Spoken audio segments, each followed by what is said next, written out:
أما بعد فقد قال النبي صلى الله عليه وسلم إن الله جعل الحق على لسان عمر إن الله جعل الحق على لسان عمر وقلبه وهو الفاروق فرق الله به بين الحق والباطل. ده حضرت عمر فاروق رضی اللہ عنہ صدا سے بعض داغه د حالات و ذکر میں دته شروع کړو د سم مقاصد دینیه او د پاره د رسول الله صلی الله علیه وسلم دویم خلیفہ دی او ما چې کوم حدیث ترته و دا حدیث په طبقات کبرا طبقات ابن سعد چې وته و دا پاغي کې موجود دی. رسول الله صلی الله علیه وسلم فرمایي چې الله د عمر په جبا او په زړه باندې حق جاری کړی دی. زړه کې حق خبره راځي او په جبه حق خبره راځي. او هو الفاروق حضور پاک فرمائے او فاروق وتولی وی دا دی وجه نه چې فرق بین الحق والباطل هر موقع باندې د حق په مقابله کې د باطل په مقابله کې د حق له په یو خاص انداز ترجیح ورکړي. هر صحابي حق جدا کړي د باطل نه او الله او د الله قرآن حق جدا کړي د باطل نه خود په یو خاص انداز په جوان مرده او په یو خاصه طریقه او په یو خاص کیفیت باندې د حق بول بالا کړي د باطل په مقابله کې. د بدر د قیدیانو متعلق چې کله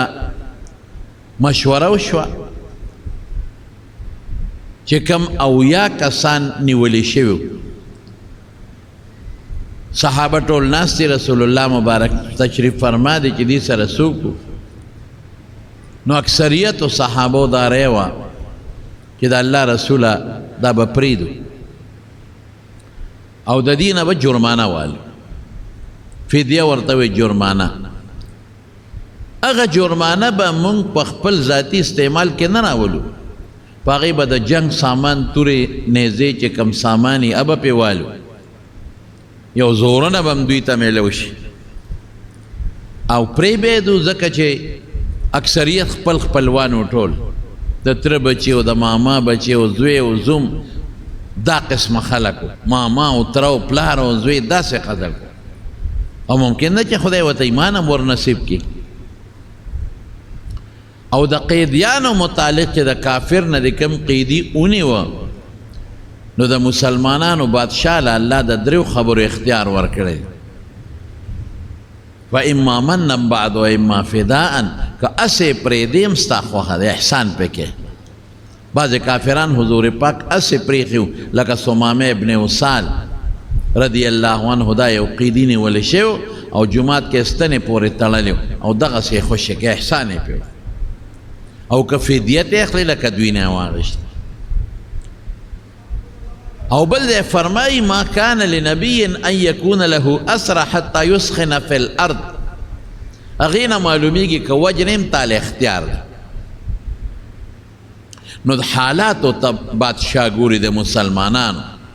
که اسے پری خودو کے فیدی اسے دی پری دی که جرمانہ تیلیم تیغشتی شی او که وجنی هم دا د مسلمانانو بادشاہ له خدای اختیار ورکړی نو حضور پاک مبارک چې مشوره وکړه نو د اکثریتو دا ریوه چې جرمانې به تیوالو پرې وې. نو همدې طبقات ابن سعد لیکلی دي چې حضور پاک حضرت عمر ته مخ راواړو عمر ته خو عرض خبره کې نن خو دې سو نه وې او ته مسکې شو وې صاحب زما په خبر عمله سم نه کېږي نو څه وې وې نه عمل خو وروستو خبره تخپل رای پیش کا نو چې اکثریتو تا سره ملګرتیا وکړه نو ستا پرې به عمل وکړو. دا قانون دی په مشوره کې چې کله مشوره د ملګرو سره وشي بس اکثریتو چې څه فیصله کړې ده نو حضور پاک په هغې فیصله کړې ده. بیا به دا لږ نه خفه کېږي چې زمونږ په مشوره خو عمل ونه شو. اکثر زمونږ بعضې ملګري په دې خفه شي وایي زما رای باندې عمل ونه شو. هلکه د هر چا په رای خو عمل نه کېږي. حدیث کې راځي او حدیث کې وي اکثرو سره د الله مددي. نو که د دې اکثرو رای ټیک ده او که غلطه ده خو چې د قرآن و سنت مخالف نه ګورئ. د قرآن و سنت مخالف د هېڅ چا رای له اعتبار نشته. نو چې اکثریت یو فیصله وکړي او د قرآن و سنت مخالف نه الله به ورسره مدد کوي په هغې فیصله پکار ده. نو وایي ته خپله رای پیش که که تا سره اکثریت ودرېده نو ستا په رای به عمل وکړو. وایي ښه ده الله رسوله زما خو رای دا ده چې دا ټول قیدیان وجل پکار ده او داسې به یې نه وجنو چې د چا پکې خپل رشته دار دی هغه به خپل رشته دار وجني او وایي صاحب لومبی شروع به زه کوم زما پکې ډېر خوږ ماما دی زه به دې مړ کړم. د حضرت علي پکې رور دی عقیل هغه خپل رور مړ کړي. د ابوبکر صدیق پکې زوی دی به خپل زوی مړ کړي. او د الله رسول ستا پکې یو تره دی عباس یو دی پکې زوم دی ابوالعاص ته به د خپل زوم او دا تره لالی. ګرانه فیصله وه. وی مونږ الله ته ښایو چې خدای مونږ ستا په لار کې او ستا په رضا کې د ماما نه او د زوم نه او د تره نه او د رور نه ورتېر. حضور پاک صحابو ته د ده رای سره څوک ملګري یې صرف یو کس وی او زما هم دا رای ده نور وی نه د الله رسوله داسې نه کوو جرمانه به ترې والو پرېږدو. نو بیا رسول الله مبارک عمر ته وی عمره فیصله د ډېره زیاته سخته ده اکثریت ته سره ملګرتیا نه کوي. نو د هغه قیدیانو نه بیا حضور پاک جرمانې واغېښتې او پرې ښودل. نو فورا قرآن شریف کې آیت نازل شو د فیصلې نه پس. یو ځل چې فیصله وشي بیا خو نه بدلیږي. ما کان لنبي ان یکون له اسرى حتی یسخن فی الارض. یعنی مقصد یې دا چې د عمر ری ټیک و دا ټول د دې نه وینې تویول پکارو دا وجل پکار. زمونږ دا طالبان دې ته موافقات عمر وایي. دی په خپل یو ځای کې وایي وافقت ربي فی ثلاث. هغه وخت کې دته درې خبرې را مخکې شوې وې ځکه یې ثلاث ووایي چې دریو خبرو کې زما رای د الله پاک د رای سره موافق شوی ما یو خبره پیش کړې ده هغسې د الله فیصله راغلې. حضور پاک له راغی وي د الله رسوله د پردې حکم وکړه. مخکې د ښه زنانه و دا پرده نه وه مخ ستر به چا نه کو. د سر د غوږونو د مرۍ د سټ د لاسونو د لیچو او لاندې د خپو د دې ګیټو د دې پنډو د کونډۍ نه لاندې دا به یو بل ته ښکارېدل پروا به نه وه. خلک به یو بل کره کورونو ته تلل لکه اوس چې دا نږدې رشتهداران یو بل کره ځي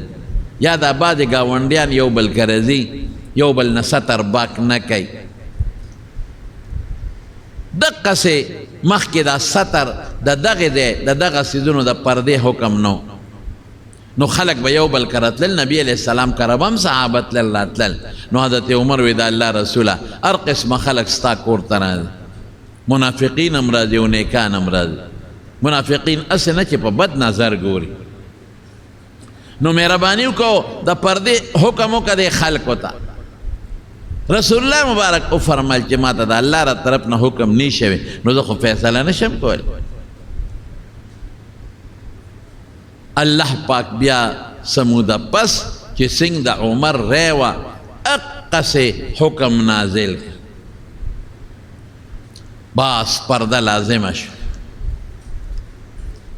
او الله پاک داسې حکم را نازل کو چې بیا صحابیاتو به د دې نه مخکې چې بار بچه تتلی پړونه به یې په سره یا پړونه به یې نو فورا یې د پړونو د پلسکو نه ځان له لوپټې جوړې کړې او بیا به یې لوپټې په سرولې لوپټه کې سر او مری او سټ او دا څیزونه دا پکې پټ شي. دا دویمه خبره شوه. عمره کې رسول الله مبارک ته حضرت عمر وی چې مونږ طواف وکړو دې صحابو ته ووایه دا مقام ابراهیم ډېر برکتي ځای دی هلته د ابراهیم علیه السلام هغه کاڼی پروت دی چې هغه بیت الله جوړو او د هغه د خپو د دې ګوتې د بند دومره نښې دي پکې د دواړو خپو نو دې مرګرو ته حکم وکړه چې دلته یو 2 رکعاته نفل کوي عمره زه خو د ځانه نشم کول د الله حکم نشته اقسې لږ ساعت پس جبریل آیت راوړه واتخذوا من مقام ابراهیم مصلی چې مقام ابراهیم سره 2 رکعاته مونځ کوئ دا درایم د عبدالله ابن ابی چې کله مردار شو مړ شو د ټولو منافقینو مشر و سردارو عبدالله ابن ابی مونځ به یې کو د حضور پاک سره جهادونو لم تللی دی باقاعده په جهاد کې شرکت کړی دی لئن رجعنا الى المدینة لیخرجن الاعز منها الاذل خو هلته هم د خولې نه ګډې وډې ایستې دي جومات کې به کېناستېده د حضور پاک سره په مشورو کې به ناستو د احد متعلق چې مشوره کېده دا سپېره پکې ناست لیکن دړنې حضور پاک نو منلې اوس هم ډېر خلک داسې وي د ملایانو لاسونه هم ښکلی تقریر ته هم کښېني خبرې ته هم کښېني خو پړه کې د دغه مولا عزت هم نشي برداشت کول دا بس یو فطرت دی دا د منافقت فطرت دی جمعات کې به امام پسې مونځ مو کې 5 وخته امام یې دی مونځ به ورپسې وکړي شاته به ورپسې خبرې هم کوي هلکه چې دا اهل نه دی او دا ذلیله دی او سپک دی نو بیا دا مونځ ورپسې ولې د دې وجې نه زمونږ فقهاو لیکلي دي بعضې نسبونه دي او بعضې قصبونه دي چې وی دا خلک امامان مه جوړوي د هغې وجه سره د هغې وجه داره چې ستا په نظر کې ډېر سپک را نشي امام ته به په سپک نظر نه ګورې تا ته دې د پیغمبر په مصطلح ولاړ دی او د هغه د برکت نه ستا مونځ یو په 20 شو که د امامتي نه وه کړې تا به ځان له مونځ کو یو په یو به او رده په برکت ستا مونځ یو 20 توله ورسېد ترجمه به هم ته کوي د قرآن شریف بار به ورپسې خبرې هم کوي هلکه ظالمه دا خو ستا استاذ شو بیان به موري په جنازه کې په روغ او په صلح کې او په جمعه کې نو چې بیان دی واورېده نو خو د دین خبرې دې زده کړې نو استاذ دی شو نو چې استاذ ټول زما شاګردان یې ځکه زه د دین خبرې درته کوم او هغه تاسو اورئ دې ته شاګردي وایي صحابه به هم دقسې د حضور پاک نه د دین خبرې اورېدې او به یې یادولې پیغمبر علیه السلام ته خو بخاري شریف مخکې نه پروت او نه د قرآن شریف تفسیر ورته مخکې پروت و چې د هغې نه به دقسې په منبر به ناستو یا صحابو سره په مجلس کې ناستو او د دین خبرې به یې کولې هغه به ته صحابو زده کولې د ټولو استاد دی انما بعثت معلما وایي زه ستاسو استاد دی خلق بخپل کار کوي خو د خپلو مقتدیانو ته او تاسو شاګردانو ته وایم او چې څوک مې بیان اوري هغې ته وایم چې کم امام پسې منځ کې هغه پسې سپکه به نه وي بد به نه وي چې د چا بیان او تقریر اوري نو هغه پسې سپکه به نه وي او بد به ورپسې نه وي دا ګناه دا د منافق نښه ده او خدای دې د نفاق نه وساتي نو عبدالله ابن ابی دړه نه حضور پاک نو منلې نو چې کله دې مړ کېده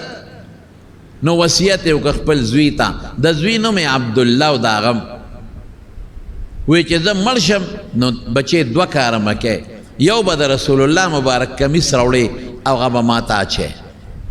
کفن کې خلک دا ناګنډلې کمیس اچوي ماله به دا ګنډلې کمیس د رسول الله مبارک راوړې او ما ته به یې اچوې او بل دا مهرباني وکړه که چې حضور پاک ته راوسته او په مې جنازه وکړه یعنی دونه پیغمبر مانو دا هغه د برکت کمیس که په دې خدای خلاص کړه خو دړنه د حضور پاک مشري نه ومنل چې کله به مقراله نو د مسلمان خلاف بیا اوټ استعمال کړی دی چې کله مقرا غلی ده نو د مسلمان خلاف بیا د خولې نه ګندونه ایستي چې مړ شو نو زوی راغی نبی علیه السلام له وی د الله رسول زما پلار مړ شو او دا 2 وصیت یې کړي زر نبی علیه السلام لاړ او خپل کمیس یې راواغشوې دا واخله او شا به دا ورته واچوه او زه جنازې له درځم چا ته تپوس کوي د الله رسوله کمیس دی ولې ورکه وی زما کمیس دله هېڅ فایده نه ورکوي مسلمان له برکت فایده ورکوي کافر له نه ورکوي دی کافر دی کافر مړ دی نو زما کمیس هېڅ فایده نه ورکوي خو د ده په ما یو بدل یو احسان و د هغې بدل مې وله خلاص کړ کله چې زما تره عباس د بدر په جنګ کې نیولی شوی نو د هغه کمیس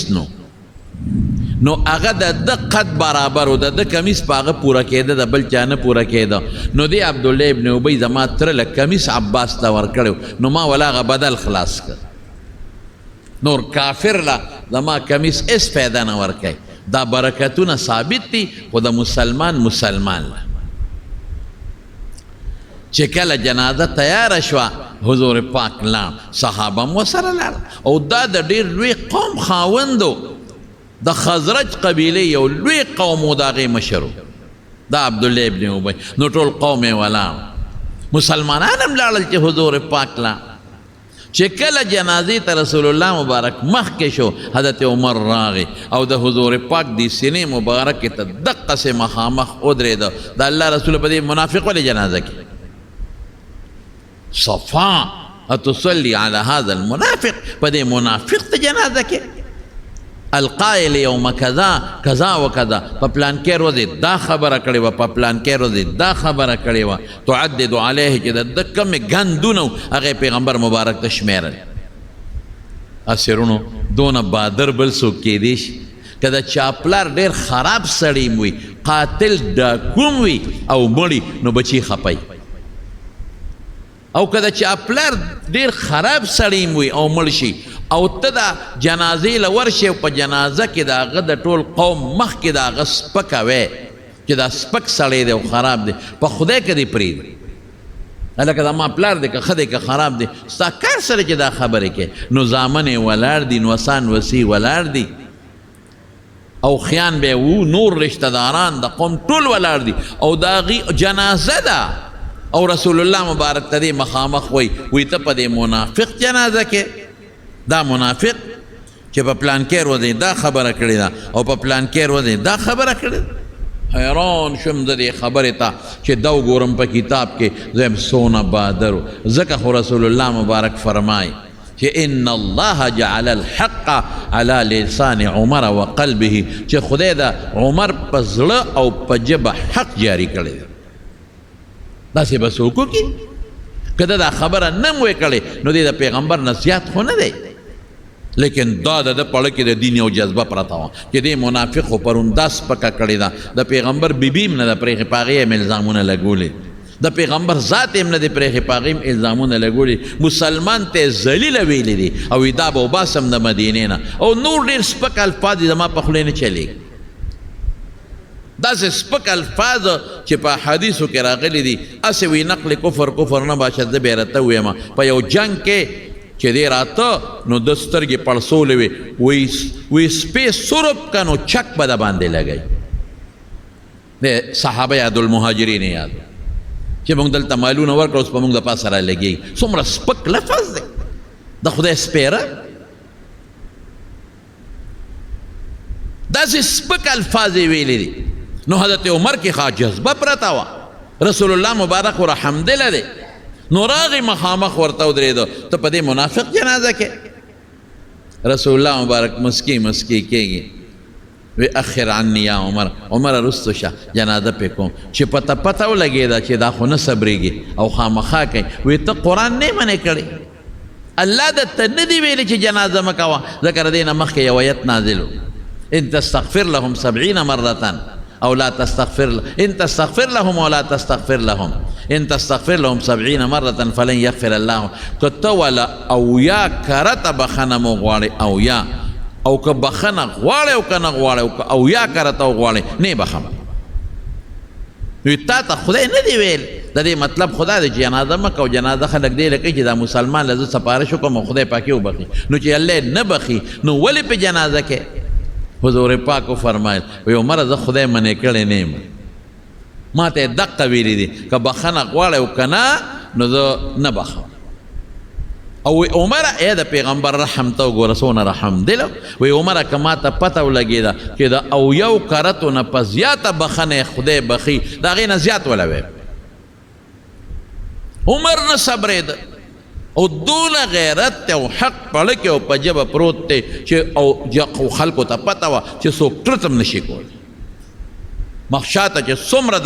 د قوم ولاړې څوک غږ هم نشي کولی ورته پته ده چې دا سړی خو یو ډېر غیرتي سړی دی داسې انسان له مخې له بیا څوک نشي راتلی چې پوه شو حضور پاک چې سړی خو نه رستو کېږي وایي عمره دلته راشه نو د یغ وخت کې ورته پټه ووایي انی ارید ان یسلم الف من قومه عمره زما دا جنازه دی لکم زرګاو قوم دی چې خدای پاک دا مسلمانان کی څه منافقین دي چې خدای سوچه کی او څه کافر دي چې خدای مسلمانان کی او خدای مړی کړی نه ما ته وایي بخونه ولا غواړې که نه نه بخم نو که بخي که نه بخي خو ما ته دا نه دی ویلي چې جنازه پې مه کوه نو بعد بیا عمر رسته شو چې دی کې دا حکمت دی نو حضور پاک جنازه وکړه واقعی دا هغه جنازې برکت ده چې د عبدالله ابن ابی څومره په زرګاو دوستان غلامان برایان رشتهداران امسایگان زمیداران ټول خدای په یو جبه سوچه مسلمانان کړل دا د جنازې برکت شو هر شي کې د الله حکمت لیکن قرآن نازل شو فورا ولا تصلي على احد منهم مات ابدا ولا تكن قم على قبره ګورې نن خو د جنازه د منافق وکړه د یو حکمت لاندې خو عمر چې ویلي ټکي ویلي دي د دې نه پس په د منافق جنازه نه کې نه به په قبر دعا ته ودرېږي د دې مفهوم دا شو ځکه خو رسول الله مبارک فرمایي ان الله جعل الحق على لسان عمر او قلبي وړکې او په ژبه کې ورته خدای حق اچولی هغه خبره چې د الله په کتاب کې ده مخکې د ته الله الهام وکړي د خولې نه وباسي داسې یو سړی او وهو الفاروق پیغمبر علیه السلام فرمایي الذي فرق بين الحق والباطل فاروق دی د حق او د باطل په منځ کې هر وخت کې یو فیصله کړې ده یو ځل یو یهودي او یو منافق رالل نبی علیه السلام له په یو ځمکه جګړه وه خو ځمکه د یهودي وه د دې منافق د خیالو چې حضور پاک له به لاړ شو نو منافق خو د خولې نه مسلماني نو رسول الله مبارک به زما ظاهري مسلمانۍ ته وګوري نو ما له به فیصله وکړي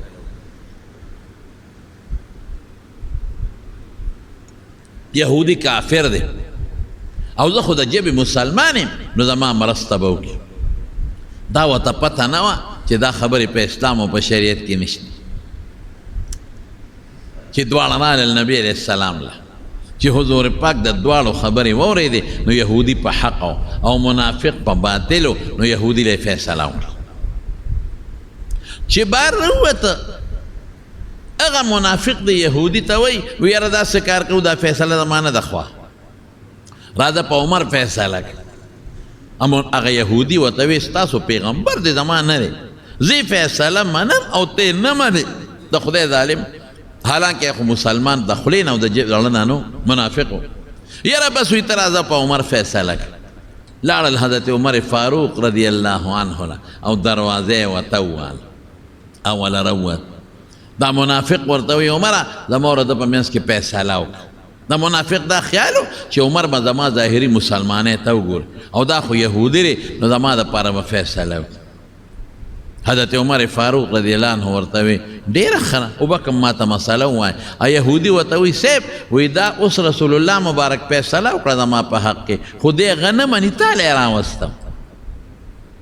حضرت عمر ورته وی ډیره ښه خیر دی چې نه مني زه بدله وکړم فیصله کړه اسانه فیصله بدله وکړم نو بس منافق خوشحاله شو چې زما په حق کې فیصله کوي وی صبر وکړې زه راځم کور ته لاړ او توره یې راواغېسته او چې بار ته راووته منافق وی دا څه کوې فیصله کوم دی که نه دا ځای ورکه او سر یې ته یې وغورځه او وی چې د پیغمبر د فیصلې نه پس ماله څوک فیصله راوړي دقسې فیصله به یې کوو ستا په پیغمبر اعتماد نشته نو ته خو کافر یې فوراً د دې منافق قوم لاړ رسول الله صلی الله علیه وسلم وی صاحب عمر زمونږ سړی وجلی دی نبی علیہ السلام حضرت عمر راوغوښته وی عمره ولې دې ووجه وی صاحب ستا فیصله کړې وه او ستا د فیصلې نه پس یې ما له فیصله راوړه نو ما له خو چې ستا د فیصلې نه پس څوک فیصله راوړي ستا فیصلې ته په سپک نظر وګوري او ستا فیصله ونه مني دقه فیصله به وله کوم عمره زورنه به دې ورکړې خبرې به دې ورته کړې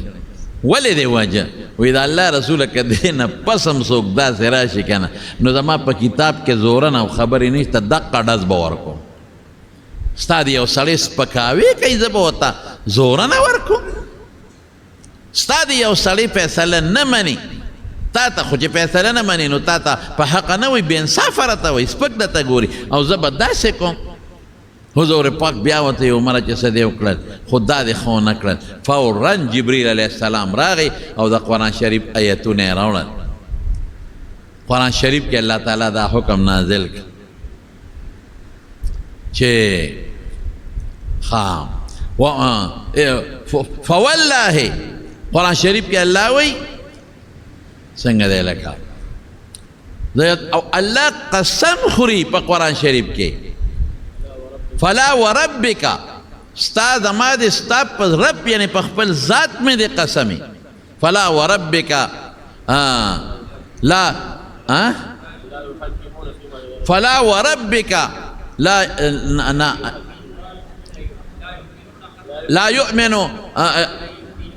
لا يؤمنون حتى يحكموك فيما شجر بينهم ثم لا يجدوا في انفسهم حرجا مما قضيت ويسلموا تسليما الله وی زما د په ذات قسمی چې د پیغمبر فیصله چاو نه منله او پړکی وی چې دا خو نه کړله په خلی خو سکه چې پړکی دا وی چې دا فیصله خو نه کړله دا مسلمان نه دی مطلب دا آیت دقه شو چې دا عمر سکړی ټکی کړي بعض علما وایي چې رسول الله مبارک بیا د دې آیت نه پس ورته د فاروق لقب ورکړ نو طبقات ابن سعد کې دا حدیث موجود دی چې رسول الله مبارک فرمایي وهو الفاروق الذي فرق بين الحق والباطل الله د په وجه د باطل او د حق په منځ کې تمیز راوستی یوازې دا نه هر ځای کې به په میدان ولاړ که چا به څه داسې خبره کوله چې رسول الله مبارک به کله د حکمت نه کار اخیسته او لږه نرمي به یې کوله بس دی به په میدان کلک ولاړ او فورا به یې وی الله رسوله په دې تورت دا سټ نه چې کله فتحه د مکې و مکه فتح کېده نو هغه وخت کې ابو سفیان رضی الله عنه دی لا کافر او د مکې سردار یو دیو یو دو کسان وسره نورو هغې راوتل دا یو پروپیګنډه وه چېرې مسلمانان را روان دي په مقام لکه یره وی زو معلومات کو چې دا خبره رښتیا ده او که نه ده خیره قصه اوږده ده چې د بل وخت به یې درته ویم چې رالل د رسول الله مبارک څوکیدارانو بس هغوی ولیدل چې ویې لیدل بس هغوی کلک ونیول او پیغمبر علیه السلام لی راوست خو چې راوستل حضرت عمر ته خبر شو بس هغه ورپسې اسوس غله دی په منډه د حضور پاک له ځان رسی او عمر هغه څوکیدارانو ته ویې د خدای خاطر وکړې لږ یې ماته پرېږدی لږ یې پرېږدی چې زه ورته چل وښیم ګورې که حضور پاک له لاړل معاف کوي هغه ته خو د پیغمبر علیه السلام مزاج معلوم خو خیر هغه اوس غلول نبی علیہ السلام لی بوتل خود د خدای شان ته وګوره چې دوی څنګه ورسېدل نبی علیہ السلام ته کېناستل حضرت عمر ورپسې راورسېده وایي د الله رسول ما یې تورې ته یې پرېږدله ما ته یې پرېږده وایي عمر اوس په قلار کښېنه ما له رانه داسې یو تکړه سړی یو جذباتي او یو بهادر انسان لیکن زما وروڼو د دې ټولو خبرو سره سره او د کراماتو خاوند وګورئ 2.5 لکه مربع میل علاقه 22.5 لاک مربع میل علاقه د په زمانه کې مسلمان اسلام کې داخله شوی یمن فتح شو یمن دا یمن نو ډېر علاقې وې د یمن لاندې او دا د فارس علاقې فتح شوې شام فتح شو مصر فتح شو بیت المقدس فتح شو دا اوس یې ورته بحرین وی عمان ورته وی کویت ورته وی دا ټول علاقې د زمانه کې دا فتح شوي څومره مضبوط او بهادر انسان عاجزي پکې څومره ده د عاجزۍ هم درته وایم تکبر پکې نو کبر پکې نو لویي پکې نه او رسول الله صلی الله علیه وسلم یې صفتونه څونه کړي دي اوهو پیغمبر علیہ السلام په خپله فرمایي وی دا دوه کسان ابوبکر او عمر په دنیا کې هم زما وزیران دي او په آخرت کې به هم زما وزیران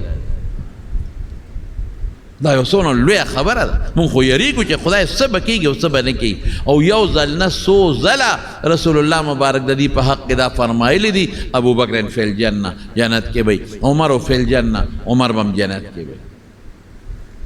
دا یو ځل نه دا د احد په غر هم ویلي دا یو باغ کې رسول الله صلی الله علیه وسلم ناستو او عمر را دننه کېدی اجازت یې غوښته او سړي ورته ویل صاحب عمر راځي اجازت غواړي وایي اجازت هم ورکړه او د جنت خوشخبري مولا ورکړه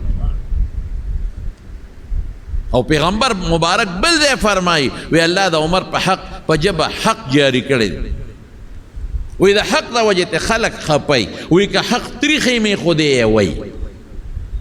څومره لویه خبره ده د عمر په حق او په پخوانو کتابونو کې چې څنګه د رسول الله مبارک د نبوت او د پیغمبر علیه السلام پیشنګویی راغلی دي دقه دواړو خلیفګانو په پخوانو کتابونو کې صفتونه راغلي لیکن زمارونو د خدای یره په سونه غالبه وای حضرت حذیفه ابن الیمان رضی الله عنه دا د رسول الله مبارک صاحب الاسرار صاحب السر پیغمبر علیه السلام ډېرې خبرې د سره پټې په غوږ کې ویلې هغه داسې خبرې وې چې زمونږ سره تعلق د عام مسلمان سره نو هغې مسلمان مکلف نه دی چې دا کار دی وکړي هر ته ځان وساتي خو بعضې علمي خبرې وې چې هغه رسول الله مبارک حضرت حذیفه سره پټې کړې وې وی حذیفه ته مې پې خبر کړې چاته مه وایه چې د پیغمبر رازداري خو بیا به چاته نه چې کله دې بادشاه شو حضرت حذیفه ابن الیمان یې راوغوښته وی حذیفه راشه امیر المؤمنین سوی وی تا تر خو پیغمبر مبارک ډېرې خبرې پټې پټې کړې دي وی او امیر المؤمنین وی منافقین د تخولی دي وی او امیر المؤمنین بالکل ټول منافقان را تخول فلان کې د فلان کې زوی منافق فلان کې د فلان کې زوی منافق فلان کې د فلان کې زوی منافق یو د مدینې او د غیر چاپیره د ګوند منافقین را تخولي او یاد دي وی لس مې په دې اړه کې پروت دی ما ته پیغمبر خو یې به ير کم ټول منافقین را تخودلي خو ګوره امیر المؤمنین تا ته نشم خول یو خو د پیغمبر راز دی ځکه راته نشم خولی بل لکې دا وخت تا ته وښیمه ته خو جذباتي انسان یې اوس پیرو غواړې ټول به ټک وساترې کړي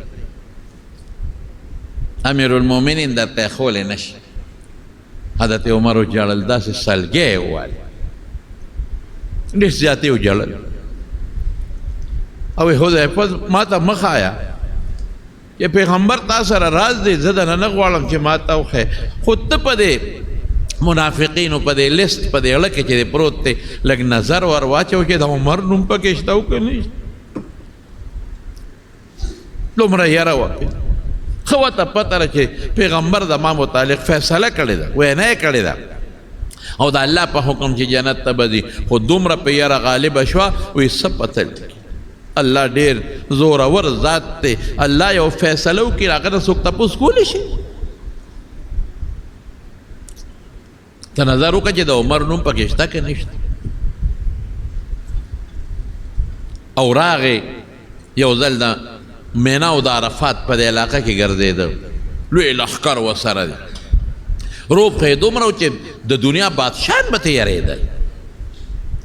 لوی لښکر ورسره دی د فوج ورسره دی خپل او د مینا او د عرفات د میدان کې په دې لاره چېرته روان دی چې کوم خوا ځي خو په دې لاره ځي هلته یو غونډی والته ودرېد ټول وزیران مشیران او د لښکر چې کوم جرنیلانو ټول ودرېدل ټول لښکر چې امیر المؤمنین دلته څه کوي او ځان ته یې داسې وکتل او دې ګریوان ته یې لاس واچو عمره دا ځای پېژنې ټول خلک حیران دي عمره دا ځای درته معلوم دی عمره دا هغه ځای دی چې تا پکې وخان سرول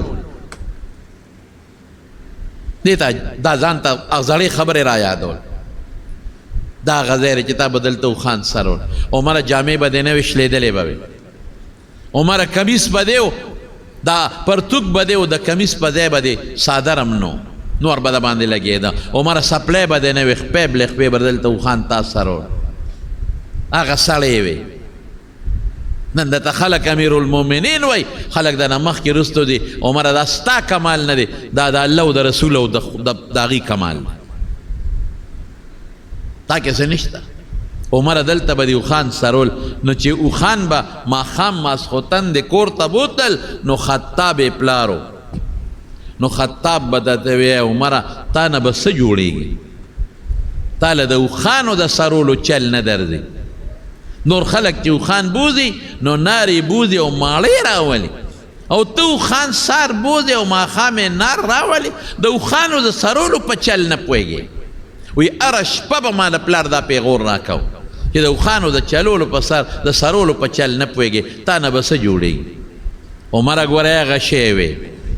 چې تا به دلته اوښان سرول سپلی به دی نه وي جامې به دې شلېدلې وي او پلار به پیغور درکو د اوښانو په چل سرولو نه پوهېدې عمره دا نن چې څه دي دا ستا د برکته نه دي دا د الله او د رسول د برکته دي رښتیا ووایه چې ته مونږ دا ووایې نه مونږ څه یو اسم نه مونږ چې ته دا ووایې چې زمونږ د ایمان ده د خدای په فضل دی دا د پیغمبر د برکته دی مونږ چې ته دا وایو چې دا بچي ماله راکړي دي دا الله راکړي دي دا ځمکه خدای راکړه دا مال خدای راکړه زه سم نه مونږ خو چې په لاره وځو ځان پسې خپې راکاږو مونږ خو مټې وو مونږ خو تکبر نه شلېږو زمونږ په ژبه کبر زمونږ په اړه کې کبر زمونږ جامه په کبر ځان پسې به څادر راکاږو زمونږ پلل او چال د کبر زمونږ ډوډۍ خوراک د کبر زمونږ خبرې چې چا سره کوو د تکبر خبرې کوو غټې غټې خبرې چې ګنې بس زه یم او ته یې سم نه خبرې د کبر بل ته قتل برن برن د کبر دا زمونږ عادت دی او یاد ساته مسلمانه کبر د خدای بدي شي ګورئ عجزي خوښه ده او رسول الله مبارک فرمایي حدیث قدسی دی چې الله وایي مه کوه ګورې زما الکبریا و ردای لویي زما صادر زما په صادر کې ځان ما سره مه رادن نه کوه ذلیل به دې کوم ته عمر ته رسېدی شي ټوله دنیا را یو ځای کړ دنیا عمر ته څوک رسېدی شي نه لیکن عاجزي پکې څومره ده تکبر پکې نشته عاجزي ده ورکې ځان ته را مخکې کوي زمون باباجي خدای پاک دی وبخي شهزاده مولوي صاحب رحمت الله علیه یقین په خدای وکدا یو ځل نه بار بار هغه د خولې نه دا خبره مې اورېدلې ده ما ته بچې یو زوم یو مې خور وه پلار مې مړ د 7 کالو چې زما پلار مړ شوی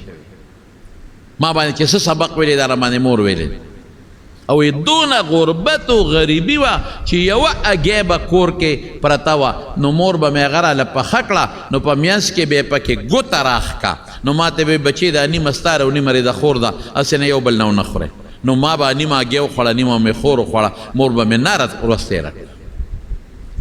ماله به په دې خبره لږ قار راغی مې دا خبرې مه کوه ما ته نه بچې دا زما حال دا چې څه دي دا د الله فضل دی دا د خدای کرم دی او دا یوازې په هغې نه دا په موږ ټولو مسلمانانو تیر شوي د خپل پلار نیکه دور راغونډ کې او رایاد کې وې ستاسو په کورونو کې دروازې نه پخې کوټې م وې نه د ټولو لاوڼ خوراکو لاوڼ به یې خوړ او چوملې به یې کولې هغې سره به یې ډوډۍ خوړه په خدای چې ما ته یاد د ګوټه کې به جامونې وه د پیو لسی به یې جوړه کړه او شملې به یې جوړ کړه جوار روټۍ او زمونږ نه لږ مخکې داسې په لږه لږه مې یاد شي ډېر مې نه شي یاد چې د مشرانو به وایي چې د اوربشو ډوډۍ به م خوړه په خېټه کې به م ټکټر ګرځېده ډزار به یې کوو دړ به یې کوو دا لا داسې وه دا دور دی بچو ته وایه دا دې نوسو ته وایه دا چې مه کوئ کبر تکبر مه کوئ څه شو هغه لوی لوی کبرجن چې ځان پسې به یې خپې راښکې نن د ځمکې لاندې پراته دي په خدای که څوک یې یاده یم لوی لوی کارخانهدار او سرمایهدار نن ټول د ځمکې لاندې پراته دي هغه د جایداد خاوندان نن ټول د ځمکې لاندې پراته دي هغه چې شل او 10 د ټوپکې به ورپسې ګرځېدې نن د ځمکې لاندې پراته دي که څوک دعا ورته کوي نو دقسې موږ ځمکې له روان کبر به نه کوو ملا کې هم کبر دی امی کې هم کبر دی خان کې هم کبر دی عجز کې هم کبر دی د چا چې څومره وس رسي خبرې غټې اوږدې غټې غټې خبرې پسپک نظر بل مسلمان ته کتل، یو مسلمان له 4 ګوتې ورکول، هلکه پوره لاس ورکه، 2 لاسونه ورکه، که یو دې خوږي یا بعضې وخت زم بیمار یم ملاستې م طالبان راشي یو لاس وله ورکم، د کبر د وجې نه دا ملا مې خوږېږي هله پانسېدی شه،